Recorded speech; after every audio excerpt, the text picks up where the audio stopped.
నేను గత 15 సంవత్సరాల నుంచి కిడ్నీ ఫెయిల్యూర్ పేషెంట్స్తో మూత్రపిండ వ్యాధిగ్రస్తులతో పనిచేస్తూ ఉన్నాను.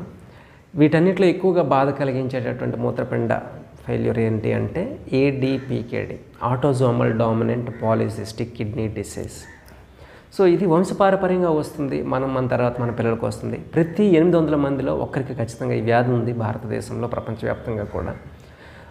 కిడ్నీ ఫెయిల్ అవ్వడానికి 4వ ముఖ్యమైన కారణము ఈ ADPKD. ఇది వంశపారపర్యంగా వస్తుంది, హెరిడిటరీ అని అంటాం. అలాగే ఈ వ్యాధి అనేది ఎటువంటి సిమ్టమ్స్ లేకుండా సడన్గా రావడానికి కూడా అవకాశం ఉంటుంది. కొంతమందికి సిమ్టమ్స్ ఉండొచ్చు, బ్యాక్ పెయిన్ లాంటి సమస్యలు, హెడేక్ లాంటి సమస్యలు ఉండొచ్చు, హార్ట్ ప్రాబ్లమ్స్ ఉండొచ్చు.